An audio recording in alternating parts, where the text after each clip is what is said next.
Con ustedes, el profesor Carlos Morris, con la clase Predicación Expositiva.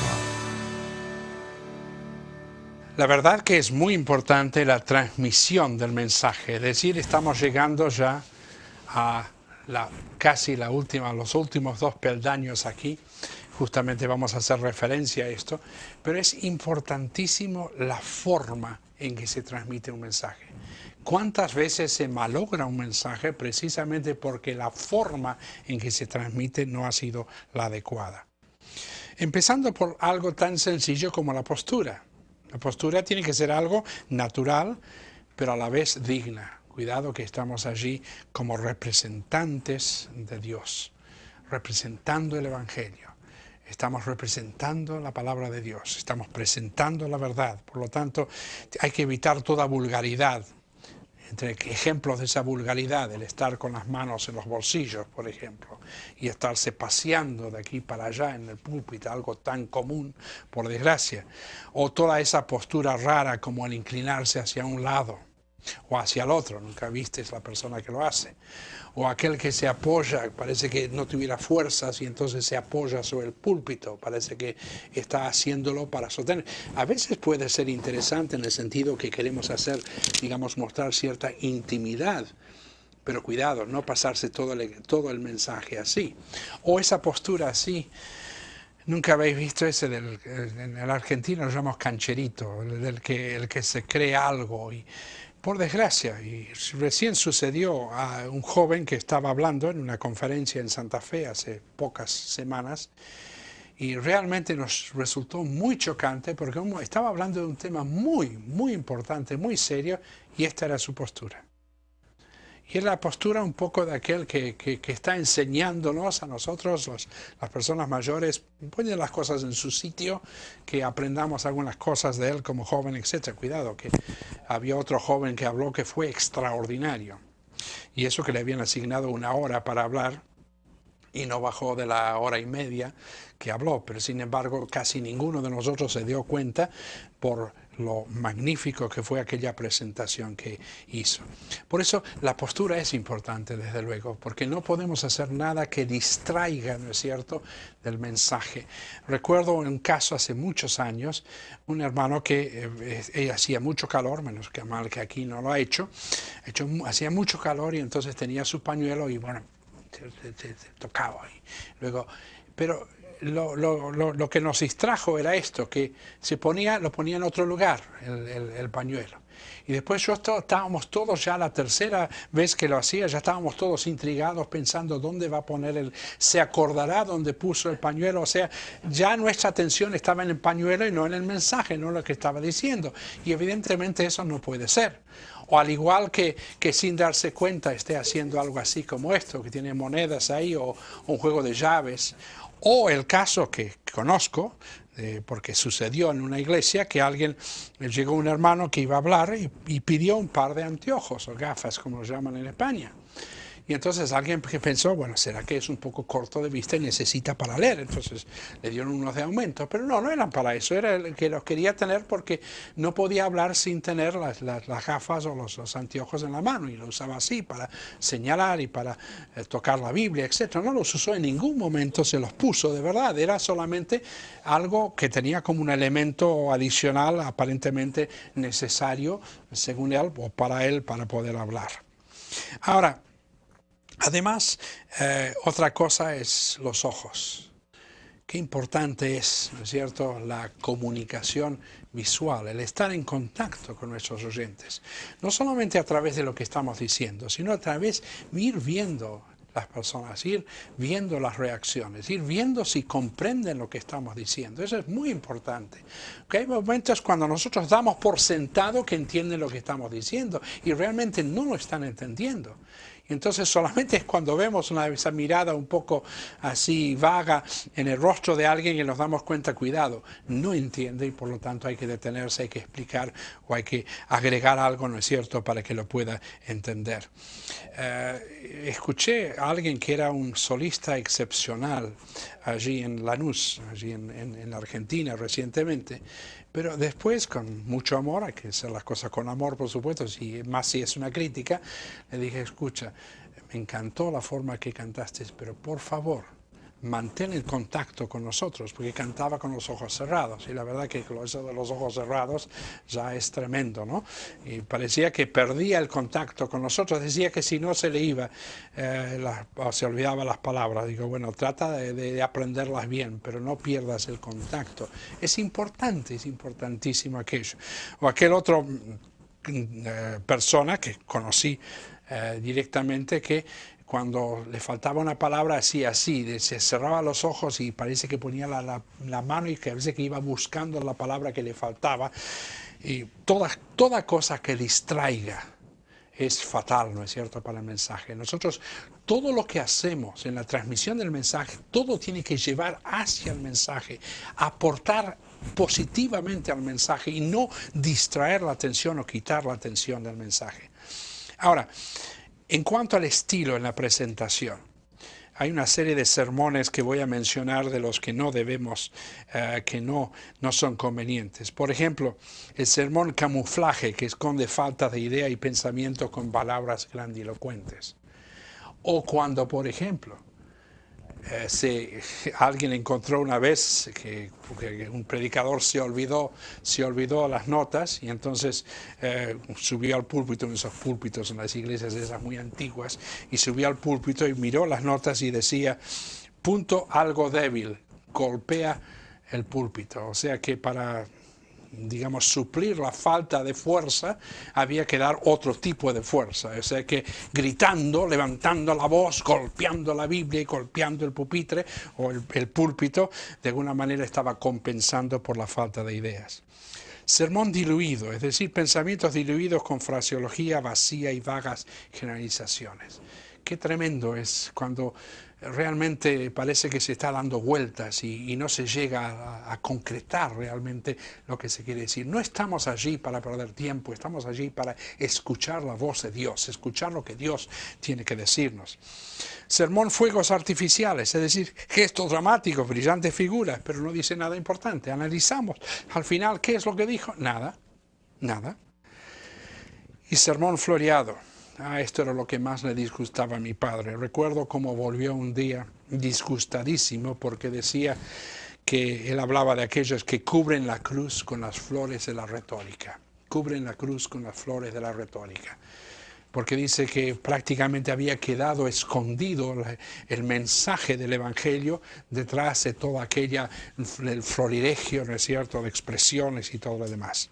Y luego, lógicamente, el sermón soporífero, dicho con monotonía, con falta de vida, para que los oyentes se duerman. Y luego el sermón anecdótico, es decir, constando solamente de historias, ilustraciones sin mayor contenido bíblico.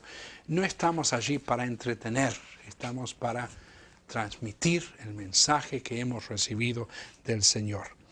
Ahora, por supuesto, tenemos que evitar todo proceder incorrecto, por eso tenemos que ser humildes, pero no serviles.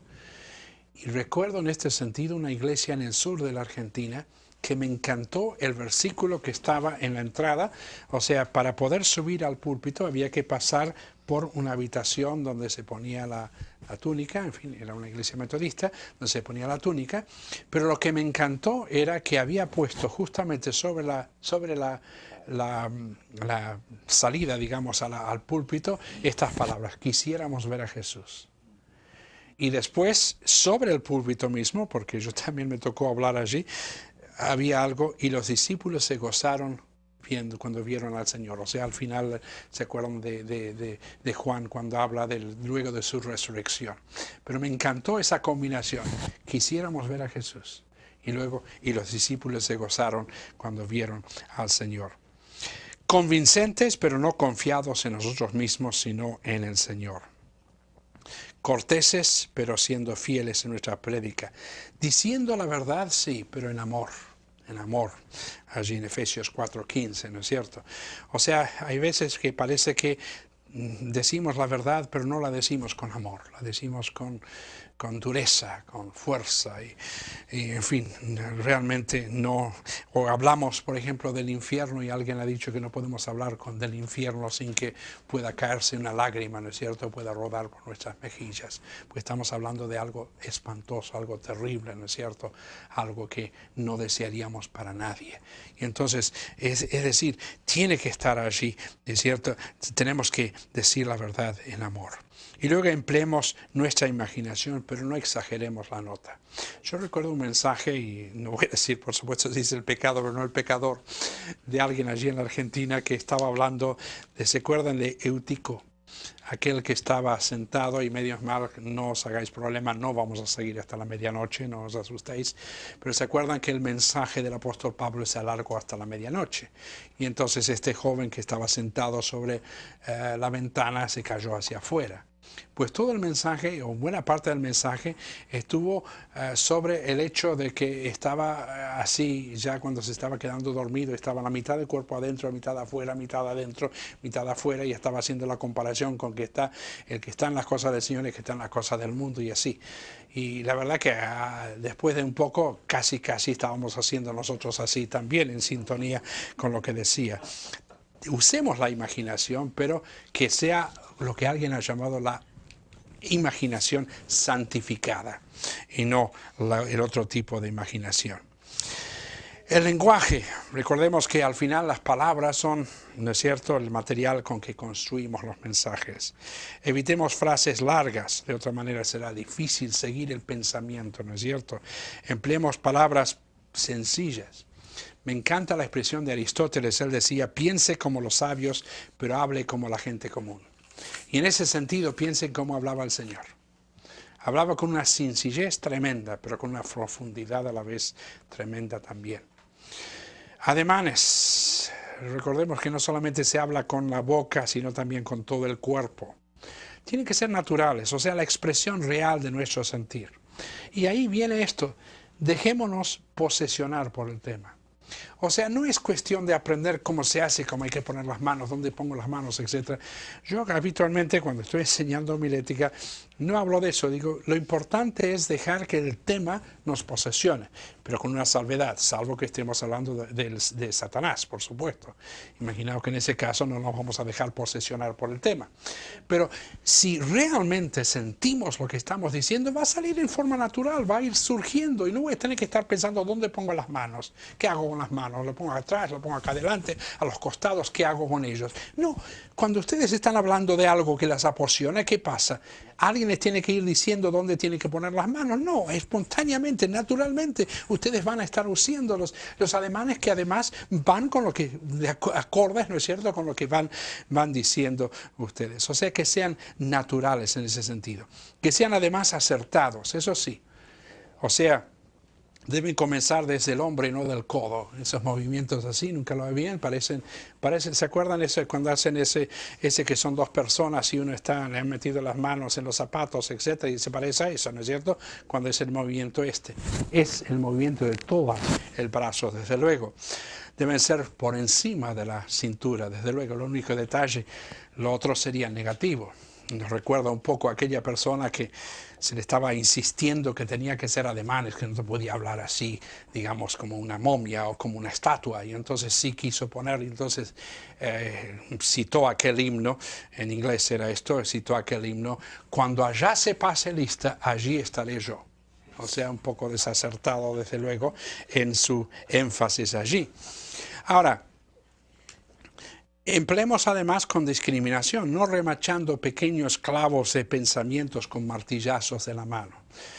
Pobres púlpitos, cómo sufren a manos de algunos predicadores. Pobres Biblias, eso es lo que sí que entiendo. Hay algunas Biblias que no me extraña que estén maltrechas, porque la verdad que de tanto golpearlas o golpear con la Biblia el púlpito, la verdad que qué sentido tiene. Y además, a mí por lo menos en cuanto a la palabra de Dios, no es que sea sagrado esto en sí, digamos, pero sí la palabra de Dios, tengamos cierto respeto para ella en ese sentido. Ahora, además, debemos comenzar el ademán antes de la palabra que se quiere enfatizar. Por ejemplo, esto no debe ser así, y si yo estoy haciendo el ademán después, no, esto no debe ser así. Que asegurémonos que sea en el momento adecuado que estamos enfatizando. Y cuidado, ahí hice a propósito algo, nunca usen el puño cerrado. Es muy negativo aquello siempre. En el caso del creyente, ¿no es cierto? Estamos hablando de las manos abiertas en ese sentido. Una vez hecho el ademán, debemos volver los brazos a su lugar. Y además, es muy importante, nunca es adecuado un ademán que llama la atención a sí mismo. O sea, si quedáis mirando los ademanes, entonces es un poco inadecuado. Hace muchos años escuché, la única vez que pude escuchar al padre Padrosa, había sido un padre, un cura católico que se había convertido al Evangelio, y yo creo que de todos los que he escuchado hablar en castellano es el más extraordinario que he escuchado. Y tenía una serie de ademanes, pero maravillosos, o sea, que se adaptaban, le escribía algo y lo describía no solamente con sus palabras, sino también con sus ademanes. No llamaban la atención así los ademanes, sino que todavía enfatizaban lo que estaba diciendo. Esto es muy importante, desde luego. Y luego, por favor, las muletillas, o sea, esos apoyos que permiten al mensajero descansar unos momentos para buscar las palabras convenientes, pueden llegar a ser insoportables cuando se repiten continuamente. Por ejemplo, precisamente, en verdad, amigos míos, queridos hermanos, ¿me entienden? Podemos decir o afirmar, o gracias a Dios, etc. Hay un sinfín de ellos. Y aquí doy gracias a Dios otra vez por mi mujer. Mi mujer, qué bueno es tener la mujer escuchando. Porque ella me recuerda cuando se me está metiendo una de estas muletillas. Y una de las mías predilectas y que ella me tiene que llamar la atención a ellas es, no es cierto, no es cierto, no es cierto. Sin darme cuenta, sale solo. Y entonces es una muletilla, como cualquiera de estas otras expresiones, ¿no es cierto? ¿Se dan cuenta? Me salió solo, sin que lo hiciera a propósito. La elocución y enunciación.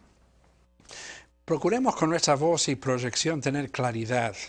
Tenemos que hablar con convicción. Es decir, evitemos toda debilidad o dar la impresión de falta de confianza. Ese es el problema nuestro a veces. Estamos hablando de cosas tremendamente importantes, pero como si no le diéramos importancia a lo que estamos diciendo. Cuando leemos la Escritura, leamos con sentido, démosle vida a la Escritura. ¿Por qué leemos tan mecánicamente muchas veces sin siquiera levantar la vista? Si quieren algo muy sencillo, es leer y si quieren, estén con el dedo allí, bajándolo a medida que van leyendo. Pero no pierdan el contacto, porque si no, y especialmente si es una lectura un poco larga, van a perder el contacto si están todo el tiempo leyendo así, sin estar siguiendo. Y se puede fácilmente levantar la vista y estar y no perder ese contacto, pero además dándole vida. Es la palabra de Dios. Démosle vida a ese pasaje o texto de la Biblia. Articulemos las palabras en forma distintiva, que se pueda escuchar cada sílaba. Y luego respiremos a través de pausas adecuadas. Es además una forma de dar énfasis a lo que se dice. A veces una pequeña pausa hace que podamos, ¿no es cierto?, entender claramente lo que se está diciendo. Eso me está saliendo, ¿no es cierto? Luego, interés que se refleja en la voz y es contagioso. Cuidado que si yo hablo con falta de interés, parece que no estuviera entusiasmado en lo que estoy diciendo, no voy a transmitir ese entusiasmo, sino todo lo contrario, voy a estar transmitiendo mi indiferencia y no lo contrario.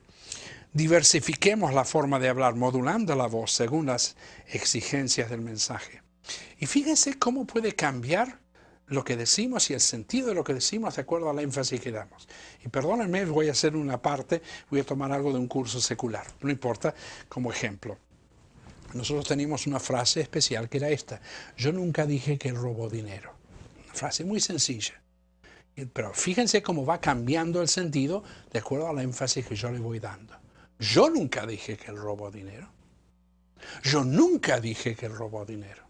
Yo nunca dije que él robó dinero. Puede haberlo pensado, etc. En fin, ¿os dais cuenta cómo va cambiando completamente la frase de acuerdo a la énfasis? Yo nunca dije que él robó dinero. Yo nunca dije que él robó dinero. Yo nunca dije que él robó dinero. ¿Os dais cuenta? Cambió completamente el sentido de la frase de acuerdo al énfasis que fuimos dando. Por eso quise dar eso a propósito, que sea un ejemplo secular, para que os deis cuenta cómo la modulación de la voz, el énfasis que demos, puede agregar o restar, ¿no es cierto?, importancia a lo que estamos diciendo. Y luego, al alcance o la proyección de la voz, asegurémonos que nos pueden oír convenientemente. Y esto es importantísimo. El domingo pasado me pasó, sin ir más lejos, nuestros aparatitos, aparentemente todo fenomenal, pero mi mujer estaba escondida, porque si no, ella es la primera que me hace así, si no se puede escuchar bien desde atrás. El aparato no funcionaba. Yo, confiado, y hablaba en forma así natural, sin levantar la voz, y evidentemente había quienes no podían escuchar, y esto es algo tremendo. Y desterremos las malas costumbres, como por ejemplo el susurrar, el gritar, o esa voz tipo canto de cuna, o la monotonía, o el tragar las palabras al final, ¿no es cierto?, de una frase. Y voy al último tema que vamos a pensar hoy, que es el tema de las ilustraciones. La ilustración de un mensaje. Cuidado que cuando hablamos de ilustraciones, y por eso hablamos, bueno, acá no mencionamos, pero dentro del mensaje está siempre la ilustración. Cuidado, un detalle aquí, una parte que había preparado, que habla un poco de esto. Digamos, aquí la labor del desarrollo, la explicación, la apelación es al intelecto, el objetivo es la claridad, la respuesta de parte de las personas es la comprensión. La argumentación, la apelación es a la razón. El objetivo es la relevancia o la vigencia, la respuesta por parte del auditorio o de los oyentes es la aceptación. Y fíjense, aquí estamos hablando de la ilustración y hablamos de que apela ¿a qué? A la imaginación.